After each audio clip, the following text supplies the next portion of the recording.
हर रात को जब हम सोने के लिए आंखें बंद करते हैं ना, तो हम कितने निश्चिंत होते हैं कि सुबह तो उठ ही जाएंगे।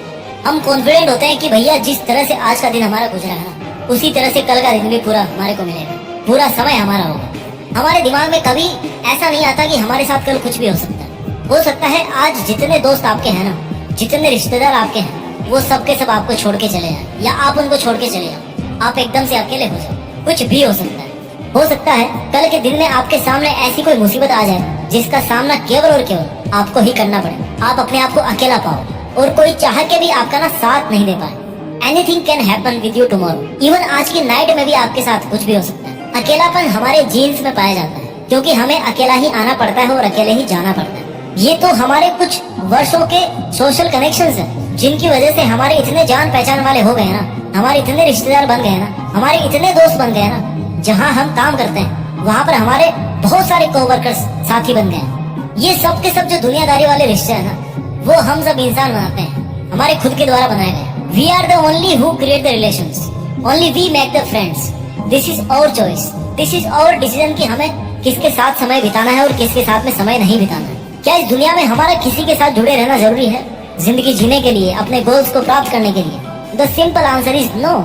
एक बंदा जाता है किसी महात्मा जी के पास में और जाकर के बोलता है कि महात्मा जी मैं अपनी जिंदगी से ना बड़ा परेशान हूँ, बड़ा दुखी हूँ, और मैं क्या करूँ कि मेरी जिंदगी में शांति हो, मैं ठीक से अपना जीवन जी पाऊँ। बहुत टेंशन रहती है, खुश नहीं रह पाता, और जो मैं पाना चाहता हूँ उसको पा नहीं पाता, मजा नहीं आ रहा जिंदगी में, बिल्कुल इंटरेस्ट नहीं है। महात्मा जी ने काफी देर तक आंखें बंद रखने के बाद में एक लंबी सांस ली और दुखी चेहरे से बोले कि बेटा कोई बात नहीं, अब जैसे जिंदगी जीते आए हो ना वैसे ही जीते रहो, क्योंकि तुम केवल 10 दिन ही जिंदा बचोगे, तुम्हारी लाइफ इतनी ही बची है। भैया वो जो बंदा आया था ना, उसके पैरों तले जमीन खिसक गई, और खिसके भी क्यों ना, आपको कोई एकदम से बोल दे कि भैया 10 दिन बाद तुम मरने वाले हो। उस बंदे के मन में आया कि यार इससे अच्छा तो मैं आता ही नहीं बाबा जी के पास में, कम से कम मैं 10 दिन और जी लेता हूँ। अब उसको पता लग गया कि भैया उसके पास में केवल 10 दिन बचे हैं, तो उसके दिन और ज्यादा मुश्किल से बीतने वाले थे।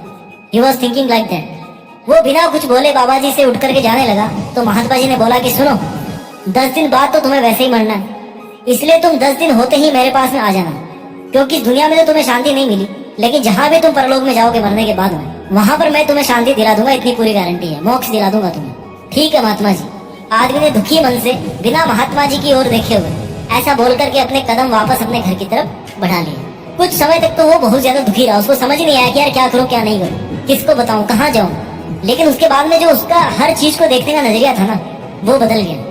उसने केवल उन कामों पर फोकस किया जो वास्तव में उसके लिए जरूरी थे। उसने 10 दिन में एक भी गंदा काम नहीं किया, एक भी सेकंड उसने वेस्ट नहीं किया। उसने एक भी ऐसे इंसान के पास अपना टाइम खराब नहीं किया जिसके साथ वो नहीं रहना चाहता था। उसने इस धरती की हर चीज की खूबसूरती देखी। पेड़ कितने हरे हैं, बच्चे खेलते हुए कितने अच्छे लगते हैं, चांद कितना खूबसूरत है, पक्षियों की आवाज कितनी मधुर है, शाम की सुनहरी रोशनी में कितना सुकून है, हवा कितनी अच्छी महसूस होती है। उसने हर उस छोटी से छोटी चीज को महसूस किया जो आज तक उसने कभी नहीं किया था, क्योंकि उससे वो सब चीजें ना, वो सब फीलिंग्स, वो सब नजारे दूर होने वाले थे। और जब कोई चीज हमसे दूर होती है ना, हमेशा के लिए वो भी, तो हमें उसकी अहमियत तभी पता पड़ती है, क्योंकि हमें कभी रियलाइज नहीं होती कि उसके बिना हम कभी रह सकते हैं, या कभी वो चीज हमसे दूर भी चली जाएगी। उसने हर एक पल बिना किसी टेंशन के बहुत ज्यादा सुकून के साथ में निकाला। उसको फर्क नहीं पड़ रहा था कि उसके पास में पैसे कम थे, कार नहीं थी, उसको कोई फर्क नहीं पड़ रहा था कि वो किराए के छोटे से मकान में रह रहा था, उसको कोई फर्क नहीं पड़ रहा था कि कौन उसके बारे में क्या बोल रहा है, क्या सोच रहा है, कितनी बुराई कर रहा है, कौन उसकी बड़ाई कर रहा है, कौन उसको गाली दे रहा है, कौन उससे प्यार कर रहा है।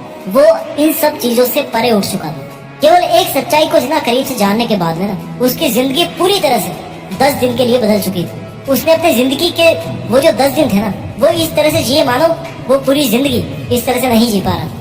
10 दिन होते ही वो अपने घर वालों को बिना कुछ बोले उसी शांत मन से महात्मा जी के पास पहुंच गया, क्योंकि उसका अपने घर वालों से भी मोह इसलिए उठ गया था कि भैया ये लोग भी है ना, वो भी किसी ना किसी दिन जाएंगे, और वैसे भी मुझे बिना बताए जाना ही था, तो चलते हैं, क्या फायदा बताने का, कम से कम कुछ घंटे और चैन से जी लेंगे, एक ना एक दिन तो इनको भी वैसे ही जाना ही है। और उसने पैसों वगैरह की सब व्यवस्था कर दी थी, इसलिए अब उसको कोई भी टेंशन नहीं। उसने वो मिनिमम से मिनिमम काम किए जो जरूरी थे, और अपने आप को हर अटैचमेंट से दूर रखा। बाबा जी ने उसके पहुंचते ही पूछा कि आगे बेटा? हाँ बाबा जी। उस आदमी ने नजरें उठाकर एक मुस्कान के साथ में बाबा जी को जवाब दिया, डर तो नहीं लग रहा तुम्हें कि आज तुम्हारा आखिरी दिन है जीवन में? नहीं बाबा जी, मुझे बिल्कुल डर नहीं लग रहा। क्यों भाई, तुम्हारे तो बहुत सारी प्रॉब्लम थी 10 दिन पहले कि बाबा जी मेरी इतनी समस्या है, मैं क्या करूं, जी नहीं पा रहा। बाबा जी ने एक तिरछी मुस्कान के साथ पूछा। इस बात पर उस बंदे ने जवाब दिया कि बाबा जी, मैं अब इस संसार की हर चीज से मुक्त हो गया और मेरा ध्यान केवल और केवल इसी पर है कि अगर मुझे मरना ही है तो फिर मुझे फालतू के लफड़ों के बारे में सोच सोच कर टेंशन लेने की क्या जरूरत है, क्योंकि जो सबसे बड़ा मरना है वो तो मौत ही है ना। तो जब मौत ही आ गई तो अब फिर छोटी बड़ी चीजों में क्या मरना, और जब मुझे मरना ही है तो फिर मैं क्यों अपने आखिरी समय को ऐसे बर्बाद करूं, और क्यों ना मैं इस आखिरी समय को जी भर के जीऊं और वो सब काम करूं जो मेरे जीवन को एक अर्थ देते हैं। बाबा जी ने मुस्कुराते हुए कहा कि अगर जीना सीख गए हो ना तो वापस जाओ और अपनी बची हुई जिंदगी ठीक वैसे ही जियो जैसे पिछले 10 दिन से जीते आ रहे हो। मैंने तुमसे झूठ बोला था कि तुम 10 दिन बाद मरने वाले हो, क्योंकि मेरे पास तुम्हें जिंदगी का मतलब समझाने के लिए इससे बेहतर तरीका और कोई हो ही नहीं सकता। जाओ और बिना किसी फिक्र के बारे में सोचे अपनी जिंदगी फिर से जीना स्टार्ट करो। उस बंदे की आंखों में आंसू थे कि केवल इतनी सी सोच की वजह से कि मेरी मौत होना निश्चित है, केवल इस विचार को सोचने मात्र से मेरी जिंदगी बदल गई है। हालांकि उसको अफसोस भी हो रहा था कि काश अगर वो इस बात को बहुत पहले समझ गया था ना तो वो जिंदगी कितना और ज्यादा जी लेता। बट थैंक गॉड कि अब भी उसके पास में जिंदगी बची थी जीने के लिए, लेकिन वो बहुत आगे की सोचे बिना केवल आज की लाइफ जीने में यकीन रखेगा। काश हमें बचपन में ये चीज सिखाई जाती कि हम इस बात को कभी ना भूलें कि हमारी मौत होना निश्चित है। काश इस मंत्र को हम हमेशा याद रख दें कि जब हमारी लाइफ की वैलिडिटी अनलिमिटेड नहीं है तो फिर हमारी समस्याओं की वैलिडिटी अनलिमिटेड कैसे हो सकती है।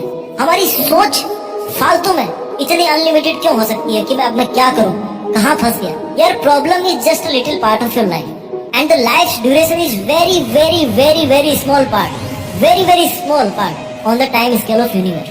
अकेला कौन नहीं है, ये सूरज अकेला है, ये चांद अकेला है, यहाँ तक कि आपकी जो समस्या है ना तो वो भी अकेले ही है। अरे ऐसे सोचिए कि जो समस्याएं आपकी लाइफ में आई हैं वो इतनी अकेली थी कि उनको किसी को अपनाना पड़ा अपनी जिंदगी बिताने के लिए, अपना जीवन निकालने के लिए। हर कोई अकेला है, अकेले सब है, अकेले आए थे और अकेले जाना पड़ता है। अपनी जिंदगी की धुन को खुद ही बजाना पड़ता है। और ये जो मुश्किलों का और अकेलेपन का ताना बाना है ना, ये केवल हमारा नजरिया है, नजरिए के अलावा और कुछ नहीं। इस दुनिया में कोई एक कण ऐसा दिखा दो जो अकेला नहीं।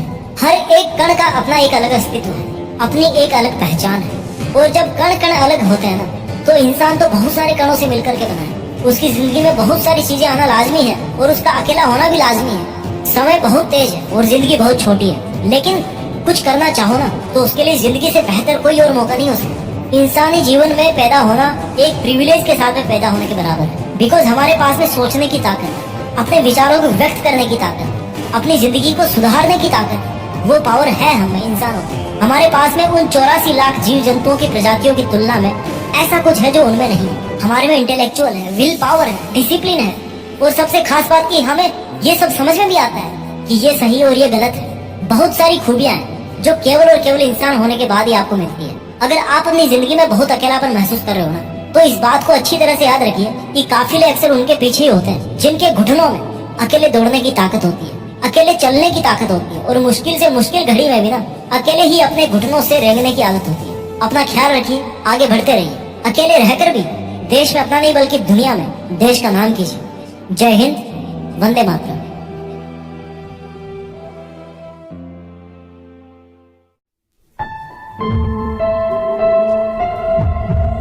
जीत फिक्स।